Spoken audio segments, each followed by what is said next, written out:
सबसे पहले जो गैलप सर्वे एक पाकिस्तान में आया, और ये एक ऐसा सर्वे है जिसको अब पाकिस्तान के मीडिया के ऊपर फैलाया जा रहा है। पाकिस्तान के मीडिया में ये साबित करने की कोशिश की जा रही है कि पाकिस्तानी नेतन्याहू को नापसंद नहीं करते, बल्कि एक अजीबोगरीब सर्वे के नतीजे में ये बताया गया कि पाकिस्तानी 49% ऐसे हैं जो नेतन्याहू को नापसंद करते हैं और 51% ऐसे हैं जो नेतन्याहू को पसंद करते हैं। यानी नापसंद ना करने का मतलब तो यही है कि पसंद करते हैं। तो 51% मकबूलियत बताई गई नेतन्याहू की। ये पाकिस्तान के अंदर एक सर्वे हुआ और ये पाकिस्तान की हुकूमत ये चाह रही है, पाकिस्तान की एस्टेब्लिशमेंट ये चाह रही है कि इसराइल को, क्योंकि अब ये तस्लीम करना चाहते हैं, ये गजा में फौज भेजना चाहते हैं, बोर्ड ऑफ पीस के अंदर जो भी अमेरिका या इसराइल चाह रहे हैं ये उसके मुताबिक चलना चाहते हैं। डोनाल्ड ट्रंप और नेतन्याहू की कुर्बतें किसी से दूर नहीं है, उनका बहुत शानदार ताल्लुक है। अगर आप ये कहें कि डोनाल्ड ट्रंप का पूरी दुनिया में किसी एक सियासी लीडर के साथ सबसे शानदार ताल्लुक बताया जाए जो अमेरिका से उसका ताल्लुक ना हो, तो वो फिर नेतन्याहू। अमेरिका के बाहर सबसे अच्छा दोस्त डोनाल्ड ट्रंप का वो नेतन्याहू। और इसी तरह इसराइल का अगर सबसे अच्छा दोस्त कोई इसराइल के बाहर है तो वो डोनाल्ड ट्रंप है, और ये बात इसराइली वजीर आजम पहले कह चुके हैं। अब ये जो सर्वे पाकिस्तान में करवाया गया, ये इस तरह का अजीबोगरीब सर्वे, इस पे एक सारिफ है सोशल मीडिया के, उन्होंने दावा किया कि उन्होंने अतिया शफक, इन्होंने दावा किया कि इन्होंने सर्वे में वोट दिया है। वो कह रहे हैं जी बड़े अजीबोगरीब सवाल आए थे सर्वे में, और मैंने भी इस सर्वे के अंदर वोट दिया था और मैंने नेतन्याहू को वोट दिया। अब नेतन्याहू को वोट क्यों दिया, लेकिन साथ ही उन्होंने नेतन्याहू को एक गाली भी लिखी कि मैंने उसे वोट दिया, लेकिन साथ गाली भी लिख दी। तो भी अगर गाली भी लिख दी तो वोट क्यों दिया? अब इसकी वजह वो आगे ये बताते हैं कि क्वेश्चन ये था, सवाल ये था कि आप किसे वोट डालेंगे, नवाज शरीफ, भुट्टो, आसिम मुनीर और नेतन्याहू के मुकाबले में। यानी अगर इन चार लोगों का मुकाबला करवाया जाए तो आप किसे वोट डालेंगे? तो यहां पे फिर वो कहती है मैंने वोट डाल दिया नेतन्याहू को, हालांकि मुझे उससे नफरत है, और लानत भी भेज दी साथ ही। ये नाजरीन, अगर तो ऐसे ही ये सर्वे हुआ है तो ये तो बड़ी अजीब बात है। अच्छा, ऐसा एक सर्वे साबिर शाकिर साहब ने भी करवाया, शायद उनके बाद भी ऐसी कोई खबर है, और इन चीजों को देखते हुए उन्होंने कहा जी मैं भी करवा के देखता हूं। सोशल मीडिया पे उन्होंने सर्वे डाल दिया कि ये पहला सर्वे है, इसमें इमरान खान शामिल नहीं है, सोच समझ कर वोट दें, आप किसे पसंद करते हैं, ऑप्शंस ये हैं। अच्छा, इसके अंदर जो साबिर शाकिर साहब ने ऑप्शंस दिए उसमें जरदारी, नवाज शरीफ और मरियम नवाज उसके अंदर साथ शामिल है, नेतन्याहू उसके अंदर शामिल है, और आसिम मुनीर साहब भी उसके अंदर शामिल है। तो साबिर शाकिर साहब का जो सर्वे है उसका जो जवाब आया, इसमें 28% लोगों ने कहा कि वो वोट डाल देंगे जरदारी को या बिलावल को। नवाज शरीफ और मरियम नवाज को वोट डाल देंगे 14% लोगों ने कहा, आधे हो गए। और यहां पे भी हैरत अंगेज तौर पे नेतन्याहू को 42% वोट पड़ गए और फील्ड मार्शल आसिम मुनीर को 16% वोट पड़ गए। अच्छा, ये वोटिंग फिर इसका मतलब है नफरत की वोटिंग है कि किससे पाकिस्तानी ज्यादा नफरत करते हैं उसको कम वोट डालेंगे। तो सबसे कम वोट डले हैं आसिम मुनीर साहब को, यानी उनसे शायद पाकिस्तानी सबसे ज्यादा नाखुश है। उसके बाद जनाब वोट डले हैं नवाज शरीफ और मरियम नवाज को कि वो ये 14-16% करीब करीब ही हैं दोनों। इसके बाद 28% वोट डले हैं कि जरदारी और बिलावल से शायद लोग इनकी निस्बत कम नफरत करते हैं, जबकि 42% यानी जो सबसे कम नफरत करते हैं पाकिस्तानी वो नेतन्याहू से करते हैं। तो पाकिस्तान के अंदर जो कुछ किया पाकिस्तान के मौजूदा रजीम ने, अच्छा ये तो एक तरह का सर्वे था, एक बहुत अजीब सर्वे कि आप इनमें से किसको वोट डालेंगे। तो लोगों ने कहा आसिम मुनीर को, नवाज शरीफ को, शहबाज शरीफ को, या बिलावल को या जरदारी को हम नहीं डाल रहे, हम नेतन्याहू को डाल देंगे। अगर ऑप्शन यही है तो फिर हम इधर डाल देंगे। अब ये एक सर्वे साबिर शाकिर साहब ने करवाया, लेकिन जो रियल सर्वे है वो मैं आपके सामने रख देता हूं कि एक्चुअली सिचुएशन क्या है। गैलप सर्वे के बाद हमने एक सर्वे करवाया और उस सर्वे में हमने सवाल किया कि जनाब इस सर्वे के जवाब में आप ये बताएं कि क्या आप नेतन्याहू को पसंद करते हैं या आप नेतन्याहू को नापसंद करते हैं। तो ऐसा दिखाई दिया कि जो सर्वे पहले गैलप पाकिस्तान का सर्वे करवाया गया था उसे पाकिस्तानियों ने बुरी तरह रिजेक्ट कर दिया है। अच्छा, इन्होंने तो कोई अपना सर्वे का कोई डाटा नहीं दिया, कोई चीजें नहीं दी, तो हमारे सर्वे का डाटा आपको सोशल मीडिया पे मिल जाएगा। और जो डाटा है उसमें अब तक कोई 15,000 से ज्यादा लोग जवाब दे चुके हैं, और ये हाँ और ना दो ऑप्शन हमने दी थी कि नेतन्याहू के बारे में आपकी राय क्या है, कि आप उसे पसंद करते हैं, हाँ या ना। हाँ के लिए एक था, ना के लिए दो ऑप्शन था। तो जब हमने इस सर्वे का एनालिसिस किया तो लगभग 12,000 वोट थे जिन पे हमने एनालिसिस किया था, और ये आ गया जनाब उसका नतीजा। 11,809 अफराद ने ये कहा सर्वे के अंदर हिस्सा लेने वालों ने कि वो नेतन्याहू को पसंद नहीं करते, जबकि 224 लोगों ने कहा कि वो नेतन्याहू को पसंद करते हैं। और इस तरीके से 92% पाकिस्तानियों ने ये राय दी है कि वो नेतन्याहू को पसंद नहीं करते, जबकि 2% से कम लोगों ने 2% से कम लोगों ने ये राय दी है कि वो नेतन्याहू को पसंद करते हैं। अच्छा, इसी तरह ये सर्वे जो ईरान में हुआ है, ये उसके करीब करीब नताइज आ गए, यानी ईरान में और पाकिस्तान में नेतन्याहू को लेकर सोच में ज्यादा फर्क नहीं है। बहुत कम लोग ऐसे हैं 1 से 2% के बीच में जो नेतन्याहू को पसंद करते हैं। हमारे सर्वे में 6.2 वोट ऐसे थे जो गैर वाजे हैं, यानी अनक्लियर हैं। लोगों ने बहुत अजीब अजीब चीजें लिख दी हैं नेतन्याहू के बारे में और उसमें हाँ या नहीं का ऑप्शन उन्होंने इस्तेमाल नहीं किया, लिहाजा उन्हें हमने बीच में गिनती नहीं किया। तो 6% निकाल दे, 2% से कम नेतन्याहू के हक में और 92% नेतन्याहू के खिलाफ है पाकिस्तानी। ये है नादरीन जो सर्वे हमने किया। अब हुकूमत जाली सर्वे के जरिए से ग्राउंड बना रही है वो करने की जो वो करना चाहते हैं। अब आ जाए नादरीन, एक और खबर है। कल सुबह दोबारा इमरान खान साहब से मुलाकात का दिन है, यानी अब मंगल को मुलाकात होती है तो दोबारा इमरान खान साहब की फैमिली जाएगी मुलाकात करने के लिए, और नॉर्मली मुलाकात नहीं करवाई जाती। लेकिन अगर इमरान खान साहब से मुलाकात होती है तो बड़ी धमाका खेज खबरें बाहर आ सकती हैं, और इन्हीं चीजों से इस वक्त पाकिस्तान की मिलिट्री एस्टेब्लिशमेंट बचना चाहती है। और इमरान खान साहब की मुलाकातें बंद की हुई हैं, लेकिन इंटरनल और एक्सटर्नल प्रेशर लगातार बढ़ता चला जा रहा है। मैं जब इंटरनल प्रेशर की बात कर रहा हूं तो ऐसा नहीं है कि पाकिस्तान की अपोजिशन या पाकिस्तान तहरीके इंसाफ बतौर पार्टी या लीडरशिप या पाकिस्तानी अवाम कोई प्रेशर डाल रहे हैं, ऐसा नहीं है।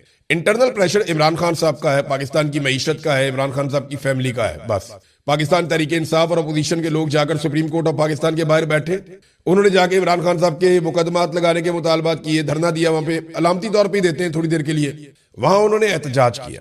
और जो मुतालबात हैं वो 3 किस्म के हैं। नंबर 1 तो उन्होंने कहा जी इमरान खान साहब के मुकदमात लगाए जाए। नंबर 2, इमरान खान साहब के जो अहले खाना है उनसे उनकी मुलाकात करवाई जाए। और नंबर 3, जो जाती मुआलिजीन है इमरान खान साहब के अपने डॉक्टर्स हैं, उनकी मौजूदगी में इमरान खान साहब का मेडिकल चेकअप करवाया जाए। अब ये वो बड़े मुतालबात हैं जो इमरान खान साहब की पार्टी ने और जो एहतजाज करने वाले लोग हैं उन्होंने किए। अब हुकूमत इन मुतालबात को सीरियस लेती है या नहीं, क्योंकि ये बिल्कुल ही एहतजाज मम्मी डैडी किस्म का है, इस एहतजाज से कोई इतना फर्क नहीं पड़ता। और अवामी एहतजाज जो है वो पाकिस्तान तहरीके इंसाफ कर नहीं पाई। और जिस अवामी एहतजाज का ऐलान किया था वजीर आला खैबर पख्तूनख्वा ने कि वो कोई इमरान खान रिहाई अमन फोर्स बनाएंगे, उसके ऊपर बड़ा शदीद रद्द-ए-अमल आ गया और कोई भी नहीं चाहता कि वो फोर्स बने। देखें, एस्टेब्लिशमेंट कभी नहीं बनने देगी। जितने एस्टेब्लिशमेंट के सहूलतकार हैं, जितने एस्टेब्लिशमेंट के लोग हैं, वो सारे एकदम मुतहरिक हो गए, चाहे वो इस तरफ खड़े हुए लकीर के, चाहे वो उस तरफ खड़े हुए लकीर के। जो जहां जहां खड़ा है सबको एक्टिवेट किया गया एकदम कि ये फोर्स नहीं बननी चाहिए, इस किस्म की कोई एक्टिविटी नहीं होनी चाहिए। अगर नौजवान इकट्ठे होकर सड़कों पे आ गए तो फिर सड़कों पे वाकई फैसला हो जाएगा, जैसा कि इमरान खान ने कहा था। एक बात राणा सनाउल्लाह साहब ने भी की है। राणा सनाउल्लाह साहब ने कहा कि एक शख्स जिद पर खड़ा है और कोई बात मानने के लिए तैयार ना हो तो उसका क्या करे। ये जब बयान देते हैं ना राणा सनाउल्लाह साहब, इन्होंने आगे और भी बात की। इन्होंने कहा जनाब के जमहूरियत में मुज़ाकरात होते हैं, डेडलॉक नहीं होता, बात ठीक है। और एक शख्स जिद के ऊपर खड़ा है, कोई बात मानने के लिए तैयार नहीं है तो फिर क्या करे। इस पे ना पाकिस्तान तहरीके इंसाफ के लोग सोशल मीडिया के ऊपर खुशियां मनाते हैं। वो कहते हैं देखें जी इमरान खान डट के खड़ा है, देखें जी। ये एक्चुअली बारीक वारदात समझ नहीं रहे। कल को राणा सनाउल्लाह साहब ये कहेंगे जनाब हम तो बार बार कहते रहे, हम बार बार बयानात देते रहे, हमारे बयानात रिकॉर्ड का हिस्सा है, हम कह रहे थे कि इमरान खान साहब मुज़ाकरात की तरफ नहीं आ रहे, इमरान खान साहब रास्ता निकालने नहीं दे रहे, और इसके बाद देखें ये नतीजा तो होना था। अब मैं आपको ये बताता हूं कि ये अगर पाकिस्तान के अंदर कोई कू करवा देते हैं या पाकिस्तान के अंदर पूरे निजाम को लपेट देते हैं या कुछ अजीबोगरीब हरकत कर देते हैं, पाकिस्तान तहरीके इंसाफ के लोगों को भी साथ मिला के कौमी हुकूमत तश्कील दे देते हैं, इमरान खान साहब जेल में पड़े रहे, तो ये क्या कहेंगे? ये कहेंगे जी हम तो इमरान खान से बात करना चाहते थे, बारीक वारदात है। इसको आप समझें, इमरान खान एक पॉलिटिशियन है और उसने बार बार कहा कि मुज़ाकरात करो, बैठो और कोई हल निकालो। और हल है क्या? जो हल इमरान खान के पास है वो बड़ा एक कॉमन सेंस के मुताबिक है कि आप एक नया इलेक्शन करवा दें। उससे तो किसी को एतराज नहीं होना चाहिए ना। नया इलेक्शन होगा, पाकिस्तान के लोग फैसला कर लेंगे किसकी हुकूमत होनी चाहिए, उसको पाकिस्तानी लोग हुकूमत दे देंगे। अब ये इलेक्शन इंतहाई मुतनाज़े है। ये इलेक्शन इतना मुतनाज़े है कि एमक्यूएम का एक स्टेटमेंट सामने आया, वो ये कहते हैं ये कैसा इंसाफ है कि 180 सीटों वाला जेल में और 80 सीटों वाला जो है वो हुकूमत के अंदर बैठा हो। वैसे तो इन्होंने ये 71 के तनाजुर में भी बात की, लेकिन एमक्यूएम खुद भी उन 180 सीटों के ऊपर जो डकैती पड़ी है उसमें एमक्यूएम खुद भी शामिल है। अब ये सारे ही मानते हैं, एमक्यूएम भी मानती है, जमात इस्लामी भी मानती है, फजल रहमान भी मानते हैं, अब पीएमएलएन भी मानती है कि जनाब हमें जबरदस्ती लाके इक्तदार में बैठाया गया। पीपल्स पार्टी भी ये बात मानती है कि पीटीआई की नशिस्तें जो है वो छीनी गई। पीटीआई खुद ये कहती है बार बार। हर पॉलिटिकल पार्टी, हर सहाफी ये मानता है कि 2024 का जो इलेक्शन हुआ 8 फरवरी को, अब वो पाकिस्तान की तारीख में धांधली की एक सबसे बड़ी डकैती थी। एस्टेब्लिशमेंट ने बहुत दफा डकैतियां मारी हैं पाकिस्तान में, लेकिन जो सबसे बड़ी इलेक्शन के ऊपर डकैती मारी गई वो यही मारी गई है 2024 के इलेक्शन में। तो इसमें राणा सनाउल्लाह साहब वगैरह ये बारीक वारदात डाल रहे हैं। इमरान खान साहब ने तो 26 नवंबर के कत्लेआम के बाद भी कहा था कि आओ बैठो मुज़ाकरात करते हैं, लेकिन हुकूमत के पास इख्तियारात ही नहीं थे। हुकूमत इमरान खान साहब की मुलाकातें बंद करवा बैठी और बार बार कहते थे हम पूछ के बताते हैं, फिर मुलाकात नहीं होती थी। तो मुज़ाकरात होते हैं इख्तियार वालों के साथ। इमरान खान ने बार बार कहा कि एस्टेब्लिशमेंट भी बात करना चाहती है तो मैं पाकिस्तान के लिए बात करने को तैयार हूं, चीजों को नॉर्मलाइज करें, पाकिस्तान को एक नए इलेक्शन की तरफ लेकर जाएं। देखें पाकिस्तान फंस गया बहुत बुरी तरह।